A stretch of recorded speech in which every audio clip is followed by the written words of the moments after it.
continuation of activities to enlighten and enhance inclusive electoral process in Nigeria, Cedar Seed Foundation, with support from United Nations Development Program, UNDP, carried out an advocacy program in Kuje Area Council, one of the designated area councils in ABUJA, Nigeria's capital city. Residents of the Kuje Area Council arrived from different locations to the point of the Enlightenment campaign. The residents did their registration and show of interest to be part of the campaign. They were also educated on the process of election, from the pre-election process to the day of election and post-election processes. We also discussed about the machines from the INEC. Yes, the bimodal voting accreditation system. That's INEC has provided for this general election. This machine has been used in some states like Osun states and Ekiti state, and it was successful. This machine rule out the use of rigging. So because the machine will provide the opportunity for the INEC staff to upload the sheets, the resource sheets to the INEC portal, where every one of us can see the results on the INEC portal. I spoke on post-voting. That is what citizens are expected to do after casting their vote. Now in Nigeria, most of the times when citizens vote, they end up leaving the election premise to their various houses, which is not expected. Citizens are expected to actually stay back at the election premises after casting their vote to wait and observe on what is actually happening and how the results will be collated and announced, so that they can actually protect and secure their votes. So that is what I actually spoke to the people about, the need for them to actually stay back and protect their votes. So it is very important. It helps prevent electoral malpractices in the society, and it also aids transparency when it comes to announcements of the election results. In Nigeria today, we have about 30 million of persons with disabilities. We have about, that is 65% of this 30 million are of voting age. They are eligible to vote. So that's huge number to be ignored.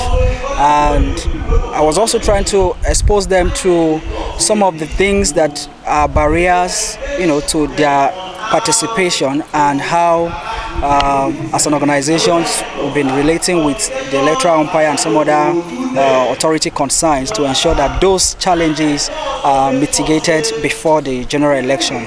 So for instance, the issue of the deaf. So on election day, such a person would require an interpreter, somebody that would be able to explain the blind. So virtually at every stage they require some form of assistance. So we're simply assuring them, because we want this group of persons is huge.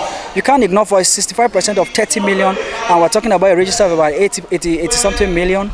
Take off that number, you see that that's a whole huge number that can make a lot of difference. And then again, they are citizens, so they have a right to participate and vote, and vote who they believe and think that can bring good governance to them. Some of the residents expressed satisfaction with the campaign, as they are now better informed and enlightened on the process of elections. I am David Balogun. I'm a visually impaired. My fear concerning this forthcoming election, most especially as a visually impaired, is the insecurity of the country, and sometimes what usually comes out at the end of or during the election in some polling units, whereby we find out that some people, not really that they came out or they come out to vote, but they just come to scatter the places. But if the INEC can give proper plan, make sure that everywhere is being intact for security, I am assuring the country that we, the persons with visually impaired, we are going to come out in masses to vote. I learned a lot too, because all these things that I talk, They tell us how to vote, how to work. There is the one for blind, there the one for disabled, there the one for physical challenge, there the one for deaf and dumb. That all of them is entering my brain. So I appreciate. But what I want to say, that let them, as they say it, let them do it as they say it. So I'm so happy, and I'm so happy that they were able to come to this, to give us this program in Kuje, because it's something that we have been praying for them to give us this type of program where they will empower us and tell us more about it, this INET and the coming of the election and the process of how we are going to vote, because our people had been left out. Why? Because they were not getting the right information. But thank God today that they were able to come out, and the people from the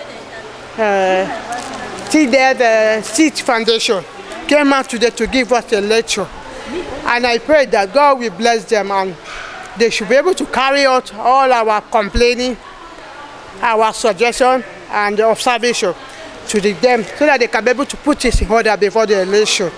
Project Director, Project Disability Inclusion on Electoral Process, Rose Daniel said, the exercise is a continuous one and over 3,000 persons are to be enlightened in Kuje. We want to see the youths participating, coming out to vote credible leaders that will carry the issues of the youth and persons with disabilities with utmost priority.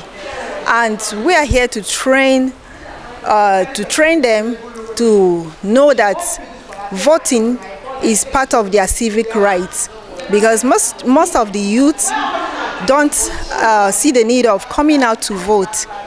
They are thinking that their vote doesn't count, and that is why they don't see the need of coming out to vote. But because of this training, we believe that most of them have been sensitized to know the importance of voting. It will be recalled that Project Disability Inclusion is targeted at implementing Clause 54 of the Nigeria Electoral Act in 4 area councils within ABUJA and 4 local government areas in Kaduna State.